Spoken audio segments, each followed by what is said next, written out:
Brett McKay here, and welcome to another edition of the Art of Manliness podcast. Anywhere you go today, there seems like there's a book or a magazine article or a blog post on, 10 ways to be happy, the benefits of happiness, why you need to be mindful, why you shouldn't get angry, yada, yada, yada.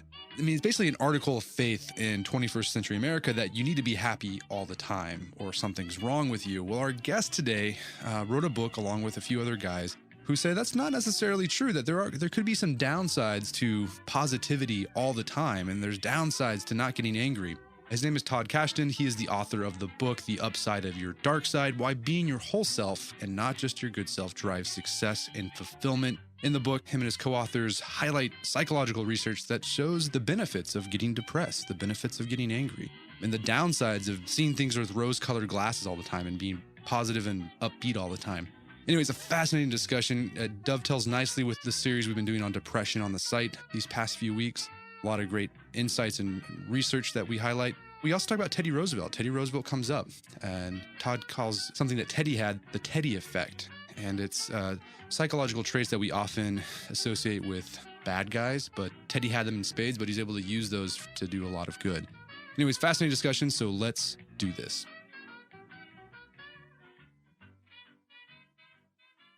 Todd Kashdan, welcome to the show. Thank you.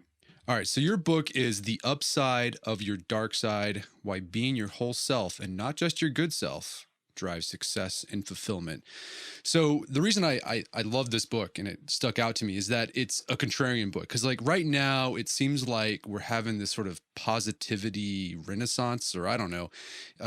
There's all these books and magazine articles and blog articles about the happiness project or like being mindful and being calm. So my question is, in this positivity culture we live in, what made you research the downside of happiness and the upside of, anger and depression? Sure. Well, my co-author and I are both researchers in the field of well-being. So we've written books and we've conducted the research on the benefits of happiness, positive social interactions for a decade. And we've read the books you mentioned, and we despise, and particularly this is an American cultural phenomenon, this obsession with happiness. And what we've noticed is it doesn't resonate with how we interacted with the real world when we went to corporations, with parenting our kids, with dealing with our romantic partners, with friends that are annoying and friends that we love, and those often oscillate between, we often dislike and like our friends depending on the day of the week. And there are lots of obnoxious, annoying people at work, on the road with you, on the highway, that you see in stores that are in line with you, that yell at the stewardesses or bartenders that you happen to be a fan of. And we realize that these books on positivity, while they're uplifting and they're enjoyable and they're hopeful, they're not realistic in terms of what we face in terms of challenges on a daily basis. So we want to create a book that wasn't about that happiness is bad, because nobody should listen to us if you say that. It's not about that being kind is a bad thing. It's just that we need to be more agile, which is there's a time and place to be friendly and kind, and that should be our default when we first meet a stranger. But as you know, this is the show of the Art of Manliness, where there's a time and place after a certain number of attempts to being kind, where you have to switch gears into your psychological toolkit and show some dominance and aggression to get the best possible outcome in a situation. Nobody wants an argument. Nobody wants a fight. But if somebody messes with your romantic partner or somebody messes with your kids in a very inappropriate way, you better have more tools in your toolkit, or you're going to have difficulty getting through life. Yeah, being nice isn't going to solve the problem. Oftentimes. It's a good first start. Sure. Good first start. We talk about in the book and a mantra we live by, which is attempt 2 shots at kindness, like real wholehearted attempts. And after that, you get to be more flexible in how you respond to somebody, and you get to remind them, listen, I tried 2 times to be friendly with you. Right now, your attitude is absolutely inappropriate. We've got some talking to do. And you shift gears. Gotcha. So I love that idea of emotional and mental agility, and we'll talk a little bit more about that later on. So I know you said you don't want to emphasize that you're saying that happiness is bad, but you did say that this this tendency in our American culture to emphasize happiness and positivity does have some downsides. For example, everyone wants to be happy, right? It's like in the Declaration of Independence. Our goal as Americans is to pursue happiness. But you highlight some research that says that we're not actually very good at attaining happiness, even though we want it so bad. Why are we so bad at being happy?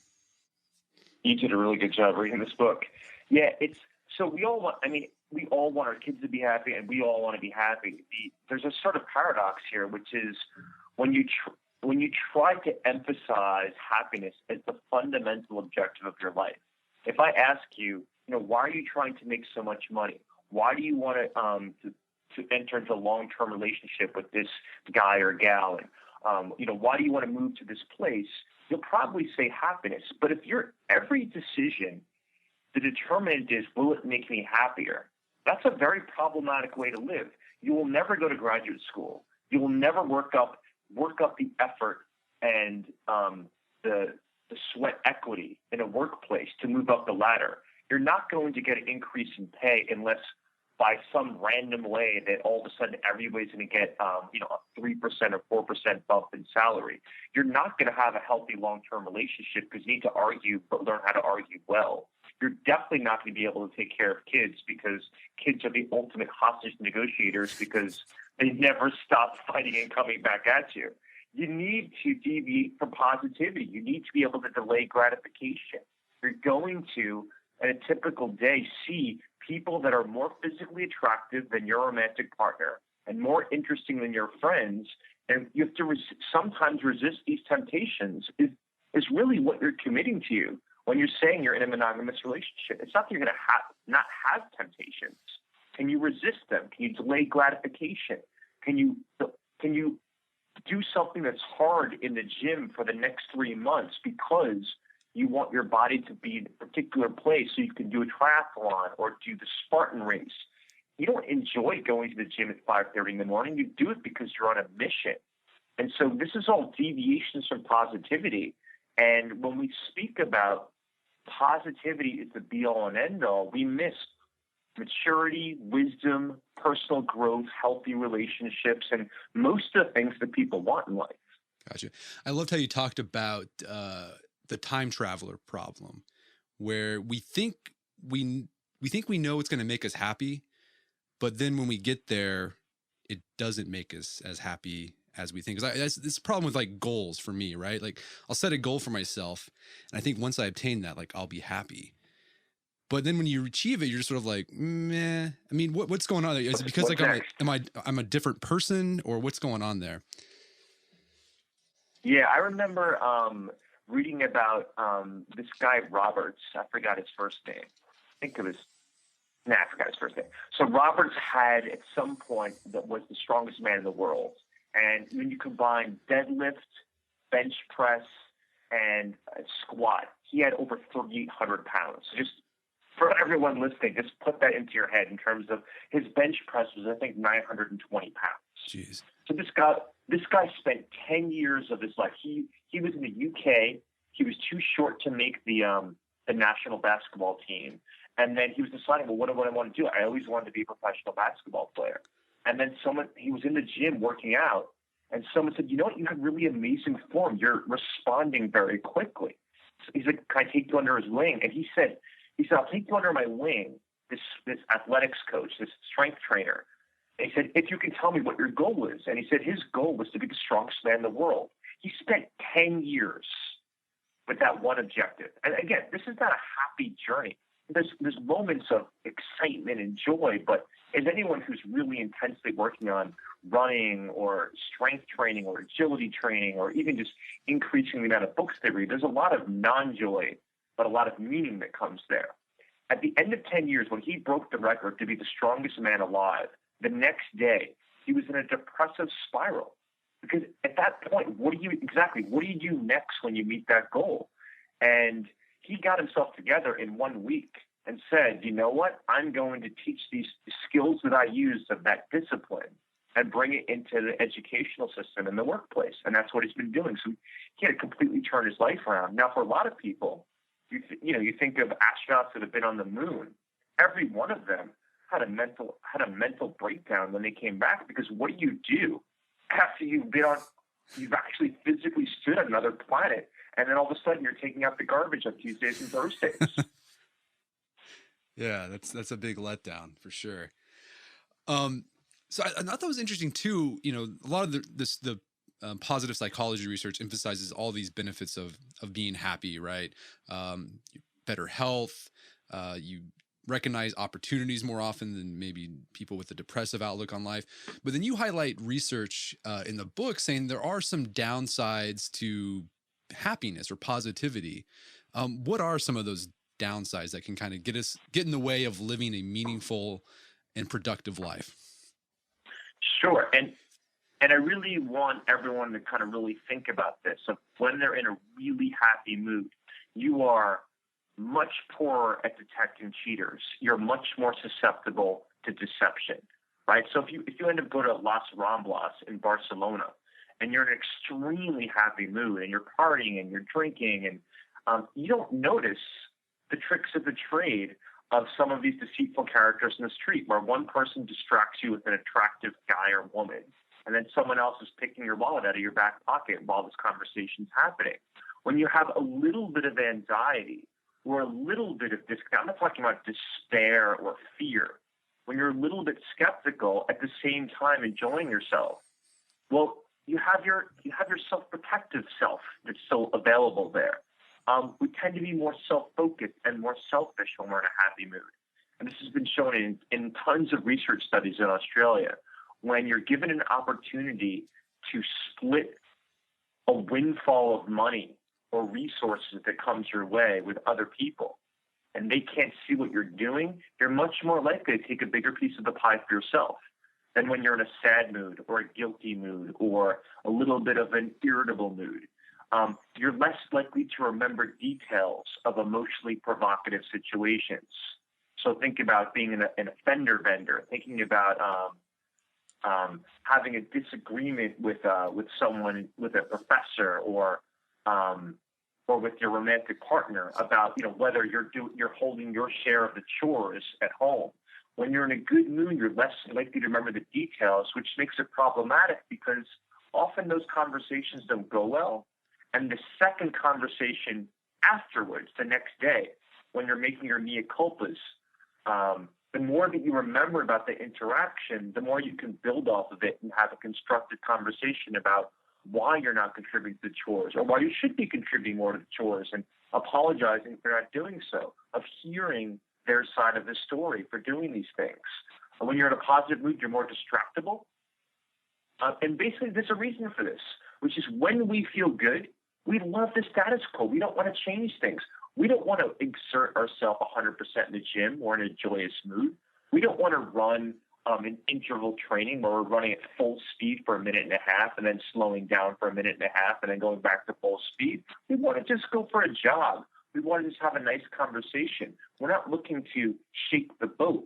And when there's a little bit of distress and a little bit of skepticism in our system, we're much more open to listening to other people, thinking of what can I do to tweak myself, other people, and the environment to improve things for myself. And so when you hear this, it's not that positive moods are better than negative moods. It depends what's your challenge that you're facing. If the goal is to live in the moment right now, go for a positive mood. If the goal is to pay attention to explicit details and remember things, being a little bit more downtrodden or anxious is actually better for you. All right. Again, it's going back to that emotional agility kind of. Yeah, exactly. Okay. And so here's another section in your book that really resonated with me, and I think will resonate with Art of Manliness readers and listeners. It's this idea that the pursuit of comfort and luxury paradoxically could make us more mentally and emotionally miserable. What's the research on that? We're saying, comfort can make us miserable. It can also make our kids miserable. Yeah, the best research is with parenting. And there's a term that Catherine Warner came up with, which I love, which is called emotional safeguarding, which is about parents that just want their kids to be happy. And I'm no different. I've got 3 daughters, and I want my kids to be happy. But there's a very interesting thing that happens with particularly middle-class parents, which is they want their kids to be intellectually challenged in the classroom. They want them to taking all of the advanced courses. They don't want them to miss out on anything.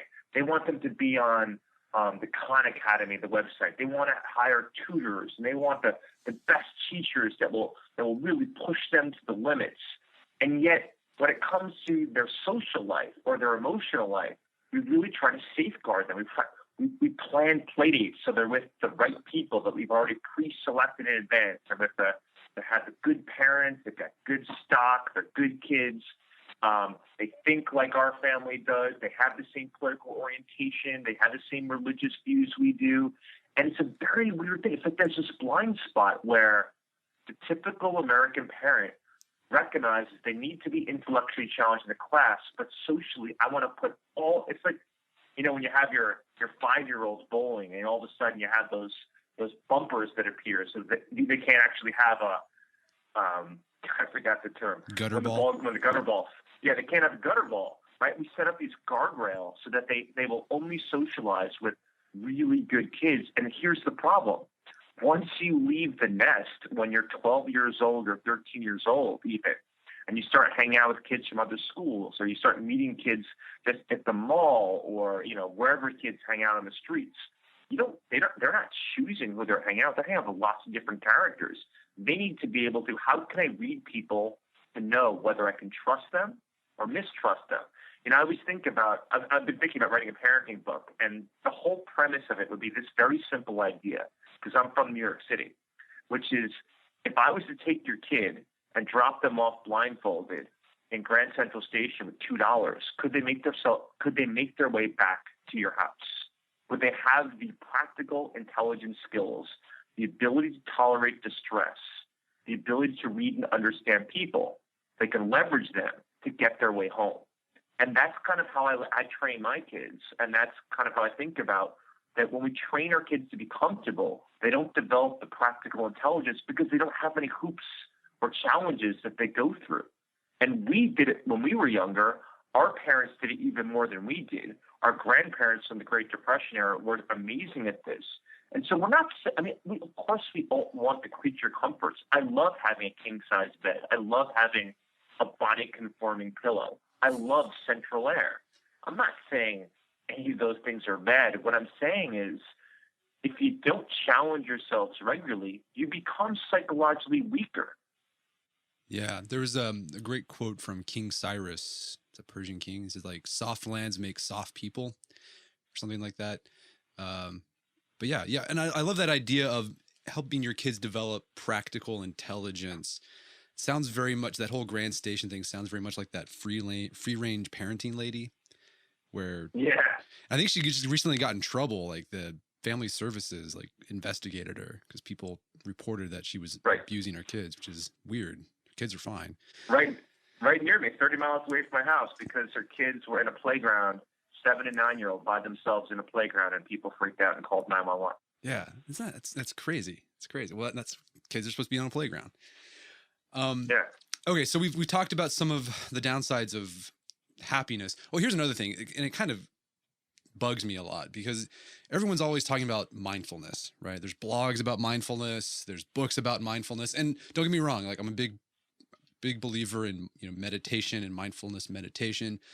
But sometimes it's just sort of irritating when you just see it all the time. It's this sort of end all be all, and once you become mindful, then your life will become wonderful. But you make the case that there's actually a benefit to mindlessness. What are some of those benefits? Yeah, and this is exactly why your disdain is why we called our chapter "The Tyranny of Mindfulness." It is tyrannical. Yeah. And my wife's a yoga instructor, so I've been experiencing this for 15 years now. The tyranny of mindfulness in my house. I mean, just think. Let me just give the example of an outfielder on a baseball team, and think about them trying to catch a fly ball. Think about how far they are from the batter's box, and think of all of the variables, if they were to be mindful, to pay attention to, in terms of where do I need to be, how fast do I have to move. I have to pay attention to wind pressure, barometric pressure, the stance of the batter, the speed of the ball, their torque motion, how quickly they turn their hips when they actually hit the ball, the angle that the ball hits the bat, where the sun is, we can't mindfully attend to all of this information. One of the things that separates human beings from other creatures and other animals is not that we can become mindful and reach this higher state of consciousness. It's that so many things that we do is amazingly happens at an unconscious gut level. And so how does an outfielder on a baseball or softball team catch a ball? Extremely simple. One simple shortcut, which is when I run, my eye contact with the ball, the angle stays the same the entire time that I run. And if I keep the angle the same, I will get to that ball. Sometimes I have to run faster. Sometimes I have to actually back up and back up for a little bit. And we don't even consciously think about that. That gaze shortcut, gaze to the ball is all you pay attention to. And if you had a baseball player listen to this and pay attention to all of those variables to calculate where they should be, they will be completely paralyzed and will never catch a fly ball again. And it's when people choke, I don't know if you remember like Mackie Sasser from the Nets in the late 80s. Oh, yeah. Where here was a guy who was, hitting a nice 280, 290 batting average, and he couldn't throw the ball back to the pitcher after a strike or a ball, right? I mean, you're talking 90 feet. He just developed stage fright. And all these psychologists were working with him, which was, listen, be mindful about, the ball in your hands and what it feels like to be in a crouching stance as a catcher and standing back up again when you throw the ball. And all that did was screw him up further. And finally, someone trains him is you have to get back into the robotic, automatic movements that you've been doing since you were 9 years old. And only by becoming mindless about it was he able to throw the ball back to the pitcher, not by being mindful. Yeah, didn't in the movie Major League 2, they kind of spoofed that. I don't know if you remember that. They're like the same thing. No, I'll have to see it. Yeah, like the catcher, like he all of a sudden couldn't throw the ball back to the pitcher. Instead of throwing it back, he'd run to the pitcher and put it in his glove. But the way he overcame it was the coach had him recite because he read Playboy and he read like the descriptions of the models, like what Sheila likes, and she a Capricorn, and he would just recite that when he's throwing the ball back to the pitcher. And that's how he got over his choking throwing back to the pitcher. Yeah, you should check that out. It's hilarious. No, that's so awesome because that's exactly what I'm talking about. So by distracting himself, he's going into. So we have two modes of thinking, right? There's an automatic reflexive mode. So if he's thinking about Playboy centerfolds and all of their interests, he's not thinking about the ball, the sweat that's dripping down his face, or a stand of 30,000 people. He's doing it mindfully, reflexively and automatically. Mindful is become very reflective and become very thoughtful about what we're doing. And there's a time you hear people talk all the time about their gut instincts about, I don't want to sign with this guy in terms of buying a house. I don't want to buy a car from this guy. I have this gut instinct that this guy does not have my best interests at heart. Those gut instincts, underneath them is all of the years you've been collecting information about people. Millions of years of evolution have developed such that we have these quick signals of whether to trust someone or mistrust someone. We get the chills sometimes or with somebody in the elevator, or we have the goosebumps when we just are walking next to somebody and we look and we realize there's some sort of chemistry there. There's some pheromone that's happening between the two of us.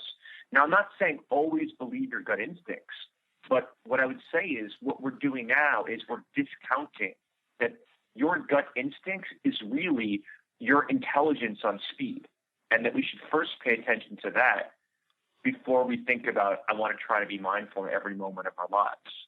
Gotcha. And I thought it was interesting. You talked about how presidents doodle, like most of the presidents doodle during meetings. And that's sort of a mindless activity that actually helped them pay attention more. Yeah, there's a big thing that we know about creativity, which is, and almost every business organization gets this wrong. What normally happens is you grab 15 people, you bring them into the large oval table, and you have this brainstorming session. So extemporaneously, you're sharing all these ideas together. Well, that's actually not how creativity works effectively. People need to hear what the problem is, give them a couple of constraints about what they can or can't do based on whoever the consumer is or whoever's pulling the purse strings, right? So we need to have 2 pages. It has to have a story. It's got to involve, it's got to be we're looking for 20 to 35-year-old women who will stay at home. That's our target audience. With those constraints, have them think about some ideas, but then give them some time to do something totally distracting that has nothing to do with the project, whether it's going for a bike ride, going for a nap, going in the shower, having sex, whatever it is, and then come back to it. And when you're in that incubation period of doing something else, your brain is actively mixing ideas together. It's like a smoothie. It's blending ideas that are no longer being edited by you. And that's part of the magical process of creativity, that incubation period of doing something else other than the activity you're trying to be creative in. Gotcha. So I think you've touched on it a little bit in your discussion about the downsides of positivity and happiness. But explicitly, what are some of the upsides of like depression, right? Like right now, we're doing a series about depression on our site. And I feel like in America, particularly because we have this emphasis on happiness, that if you're sad or you're feeling down, you're broken, right? You need to get that fixed. But you highlight research that there's actually some possible benefits to being in a low mood for a period of time. Yeah, no question. So one is, it's very difficult because the appropriate norms for men of expressing sadness, the stigma is massive. It's like, you're weak, you're broken, exactly how you describe it. So it's particularly hard for men to acknowledge that sadness has a benefit. And I'm going to separate, because depression has its own term, which is really a psychological problem. So we're really talking about sadness, just the feeling of being sad. You're just kind of downcast. There is no quicker way to solicit help and cooperation and support from other people than having a sad facial expression. And we often don't know what it feels like, of whether we actually look sad to other people. If you look in the mirror, you can do this. I mean, method actors do this like De Niro all the time. But we often don't know this. People will just say, like, oh, you look kind of sad today. Now, the typical male response, including myself over my entire lifetime, is, no, I'm fine. And you try to snap yourself out of it. Now, why did someone ask you, it looks like you're a little bit sad today? Because they're right now in that moment, they saw that expression and they want to do something for you. And so what I would say is, your body, that emotion is not something to get rid of. That's an emotion we have to allow ourselves to recognize that part of being really psychologically strong, mentally strong, is allowing ourselves to be vulnerable. We can't do everything ourselves. And the reason that baseball teams and basketball teams and football teams are great metaphors is because you're leveraging the strengths of a number of different people together. And that's the only way that these teams make it through the rankings and end up in whatever the final championship games tend to be in. It's not because of just Kobe Bryant. It's because of the supporting cast that does all these small little details that work with him. One person can't get the game. And it goes with that way in everything in life, in parenting. I mean, if you're unwilling to accept support because you're not feeling yourself, you're a little bit out of your body for some reason, well, it's good. You're going to yell more at your kids. You're going to be less patient. You're going to be less compassionate. You're not going to have as much fun with them. And these will lead to the memories of what childhood was like for them. And a lot of us, when we had tough dads, you go back a generation, they weren't soft with us. And so we have these ideas that part of being a man is never showing that you're fearful, never showing that you're sad, and never showing that you feel guilty. And that's a problematic idea because we can't live up to that because all of these emotions have a use. Guilt is this really beautiful emotion. It feels bad, but it's a reminder that it's a motivator. It's telling us we should do something else, something to repair a relationship because we did something that pissed somebody off or upset somebody. And that's a good emotion. And prisoners that feel guilty when they're in prison are less likely to go through the revolving door and engage in another crime and end up back in the system again. What about anger? I mean, that's something else that's often directed towards men, that like you got to get a control of your anger and you can't be angry. But there are some benefits to anger. What are those? Oh, anger is, so It's been 2 years of interviewing people for this book, writing this book, and now I've been, running around talking about it. No emotion do people have more problems with than anger. And this has been a real big surprise to me. I thought it was going to be sadness or fear. And part of for anger is what you just described, which is this idea that we have to keep these Neanderthal attitudes, these frat-like 20-something angry impulses to ourselves. We're not allowed to be angry now that we're adults. We're supposed to be mature enough that we can handle all difficult situations. Well, anger is the emotion that appears when we feel as if the goals that we care about are being obstructed by somebody else or something else. It's that our moral code has been demolished by somebody. And so we feel angry. It ends up being if you're with your family and you're having dinner at a restaurant and someone smokes a cigarette and blows it right over your table, you experience anger. If you're waiting patiently in a parking lot for a parking spot and someone grabs it right before you, even though you've been sitting there for 2 minutes, you get angry. Now, this is not an emotion to hide. This is an emotion of it's telling you something important. And then the question you ask, which is so important, which is how do you effectively display this in a healthy way to get the best possible outcome? So just a couple of things. One is, and we talked about this in the book, which is the idea of having a caveat before you express your anger. So think about it at work. Think about if your boss pissed you off. There's a power imbalance. So a lot of people say is it's easy for you to say anger is good because you have tenure and you can't get fired from a university unless you have sex with 17 students. But in any workplace, if you feel that your boss is being disrespectful to you, if you feel as if someone's harassing you, there's a way to communicate this. When you schedule an appointment to meet with your boss, you don't start off by right away screaming and saying that you feel disrespected, and especially, particularly because they did in front of other people. You tell them, listen, I'm really uncomfortable about something I want to tell you, but it's important to me because I can't give you the best possible work I can unless we have this conversation. Now, what that does is, when said softly, is it brings his or her defenses down a little bit so that he or she is ready to listen to you. With that, and it's probably true, you're probably going to be uncomfortable having the conversation, so why not just admit it?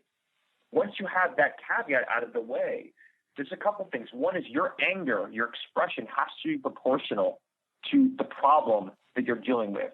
So if your boss was just trying to be funny and ended up talking some smack about you in front of a bunch of people, well, you can't grab a lead pipe and smash everything off his table. That's not proportional to the problem.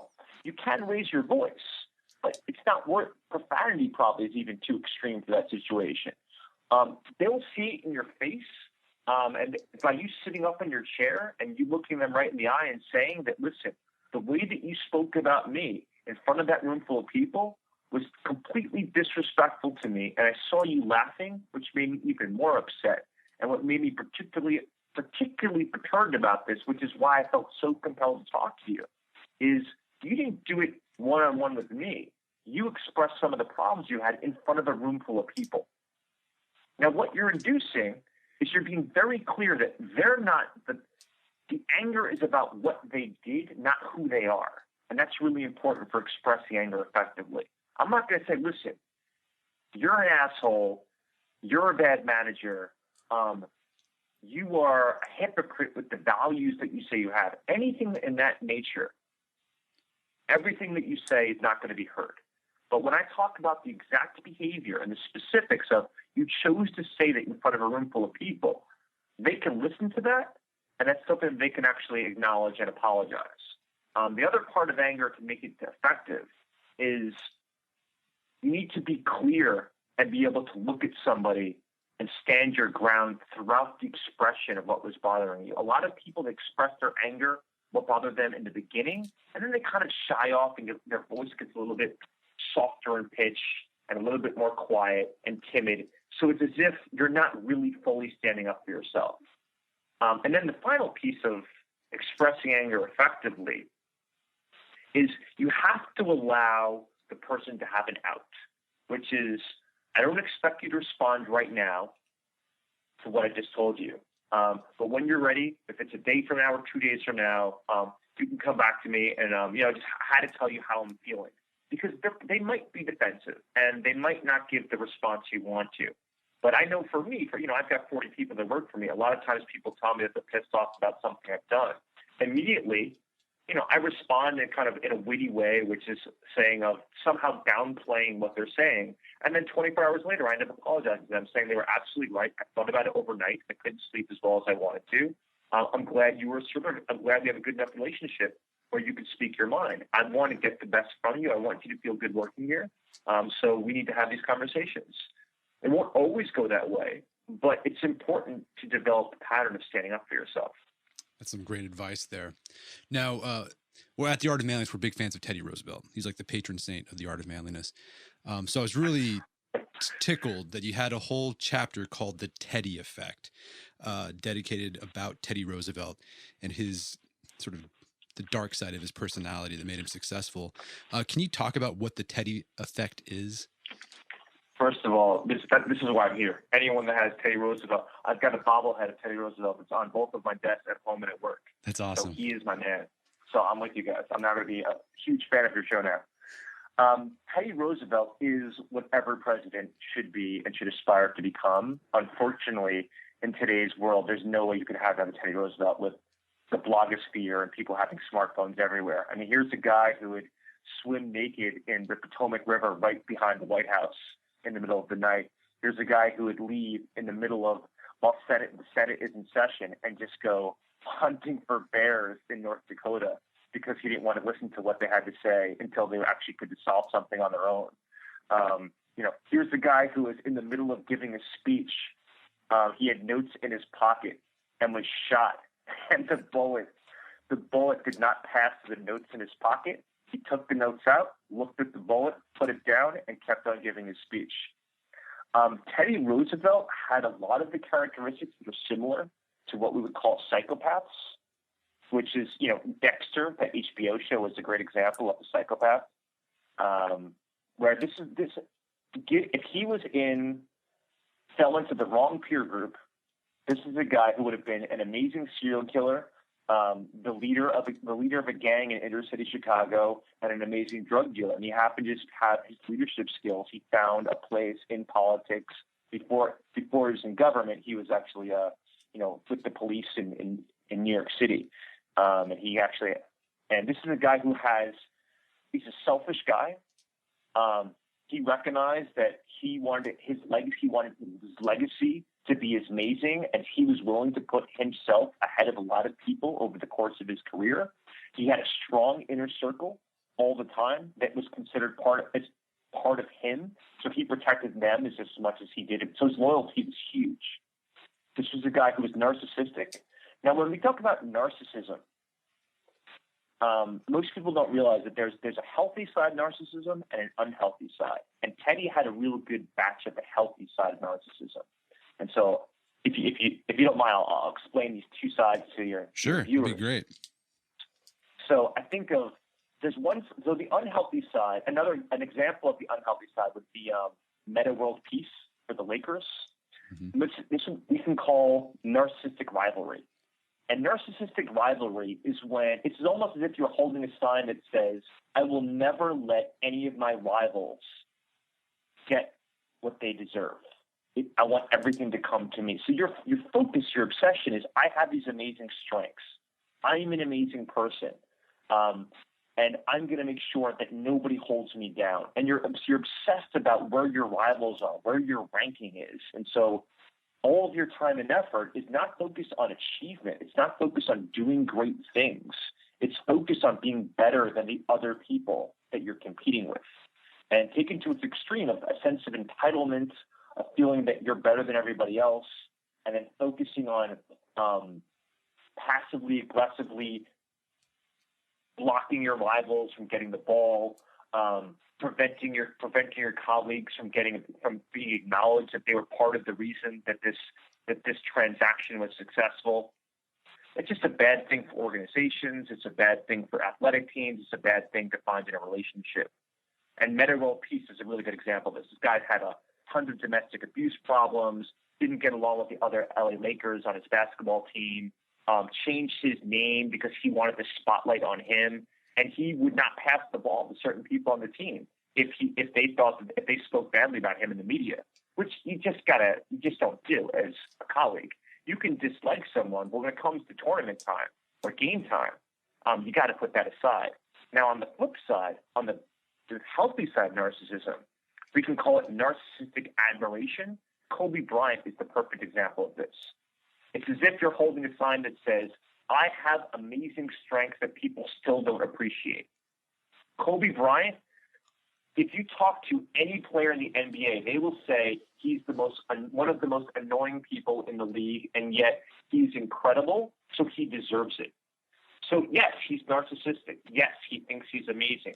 Yes, before games actually start with the LA Lakers, same team as Meta World Peace, all the players practice on one side of the court when they're just shooting around, and Kobe feels he needs to be by himself to get in the Zen zone, and he's on the other side shooting by himself. The team understands this. They've accepted this. There's a sense of entitlement there. There's narcissism there. The guy speaks 5 languages. The guy's one of the best players in the NBA in terms of his ball handling skills. He screams at other players, but he does it because he believes he's capable of doing amazing things, and he's pushing everyone, including himself, to be the best possible person. Michael Jordan was the same way. He's famous for punching Steve Kerr in the face during practice because his dribbling was not up to par in practice. No cameras, nobody was there. He punched Steve Kerr right in the face. And in that moment, he gained the most respect from Michael Jordan, and they became best friends on their team. Even him and Scottie Pippen. Steve Kerr and Michael Jordan were closer than him and Pippen because he recognized this guy wanted to be the best possible, and a punch was not about to that relationship, and that punch was not going to interfere with him wanting to be the best.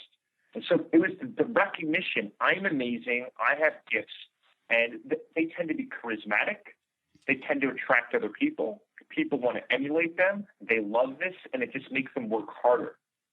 And Teddy Roosevelt emulated narcissistic admiration. This was a guy who thought he was the best president that was ever put into power. And he did it. He felt that way. But because of that, he felt the necessity to live up to that expectation that he had for himself and for his legacy. And he worked as hard or harder than any other president that is out there. Yeah, he's the only person who he petitioned for the Medal of Honor. Like he thought he deserved the Medal of Honor after the chart with the Rough Riders, right? Charge the Spanish-American War. Yeah, and he got back, and he was hoping for a Medal of Honor nomination, and no one got it. And he actually petitioned for it, which is sort of like a faux pas. You're not supposed to like ask for the Medal of Honor. So I guess there's an example of his narcissism. He finally got it, but it was like after he was dead. But yeah, I guess that's another example of his narcissism. No, and to keep with that in terms of medals, I mean, this is the only guy ever who had the Medal of Honor and the Nobel Peace Prize. So one medal is for war, and one medal is for diplomatic negotiations. You talk about social agility. You want to fight? You want to go to war? Boom, Teddy Roosevelt, I'm your guy. It ends up being that we need to figure out how to figure out our differences and come to tolerate each other. Boom, you want peace? Teddy Roosevelt's your guy, and that's as opposed to you look at how people are spoken about now in politics. You're either a hawk or you're not. And really what you want is agility. And I think that's what all of us want.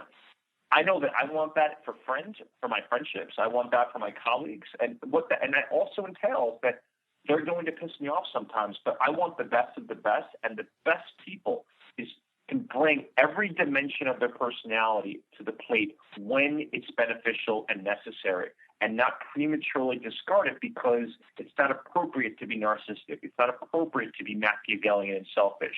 The best people appreciate every single side of their personality and bring it to bear. Do you have any advice for folks who maybe aren't naturally Machiavellian or narcissistic or psychopathic? Because the research shows that these types, people with these sort of like the dark triad, often do well in leadership position. They often advance faster.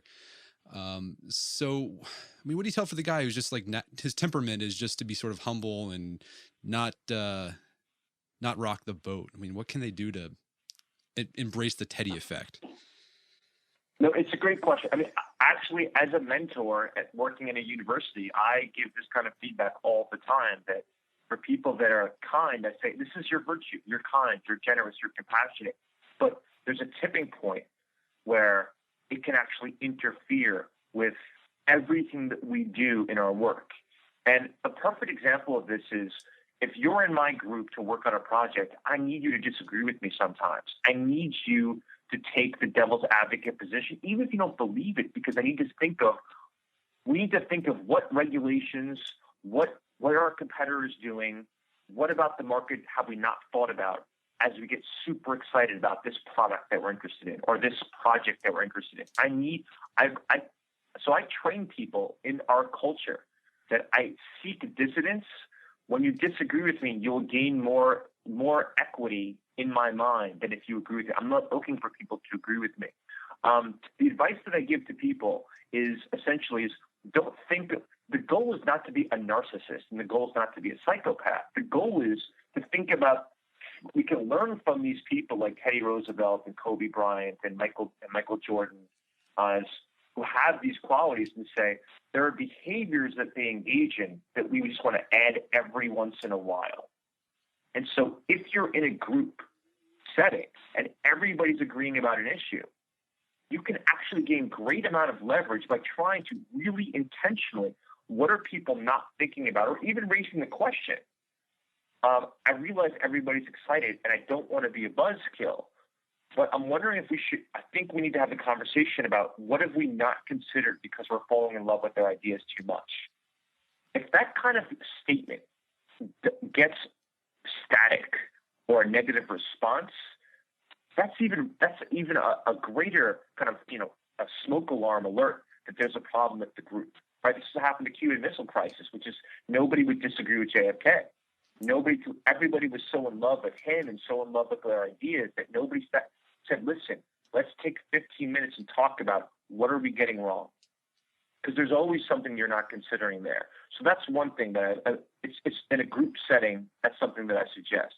The other one, and I strongly suggest this for, the dads, moms, parents who are listening, is you need to start being selfish. If you worry about whether or not you're parenting your kids right, your kids are going to be fine because you're thinking about it. You reflect on this. You're good to go. What I suggest is, if you don't recharge your own batteries, if you don't spend time with your friends, if you don't work on your body, if you don't spend time reading books that you like to read and take some time away from parenting, you're going to be a worse parent. You're going to be more impatient. You're going to be resentful.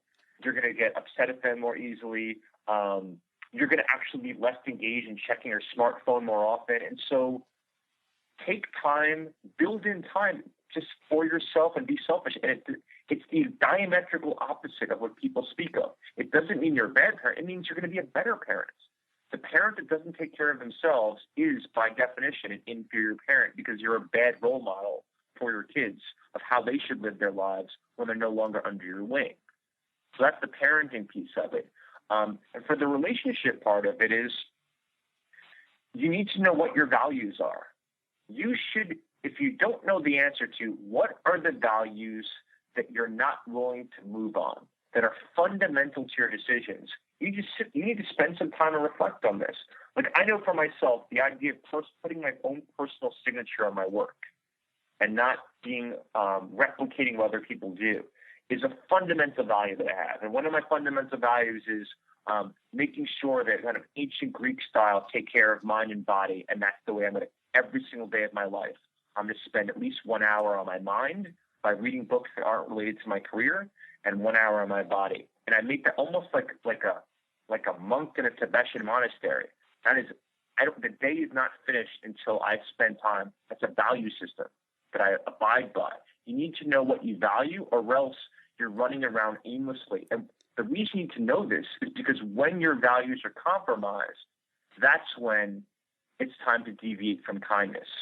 It's time to be willing to be angry, be willing to disagree with people. And so part of it, I suggest people clarify their values and be willing to step into a discomfort zone when someone does something that goes against what you value.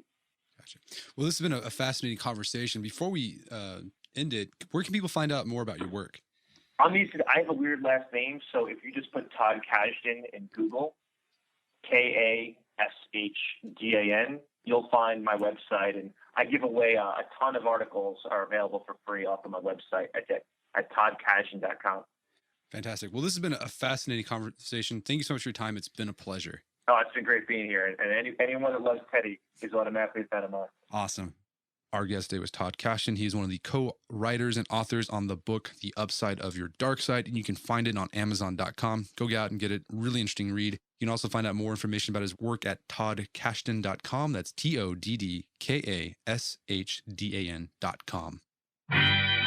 Well, that wraps up another edition of the Art of Manliness podcast. For more manly tips and advice, make sure to check out the Art of Manliness website at theartofmanliness.com. And if you enjoy this podcast, I'd really appreciate it if you give us a review on Stitcher or iTunes, whatever it is you use to listen. I don't care what it is. Just provide some feedback. I'd really appreciate it. And, tell your friends about it. That'd be the best compliment you can give me, is recommending the podcast to a friend. Until next time, this is Brett McKay telling you to stay manly.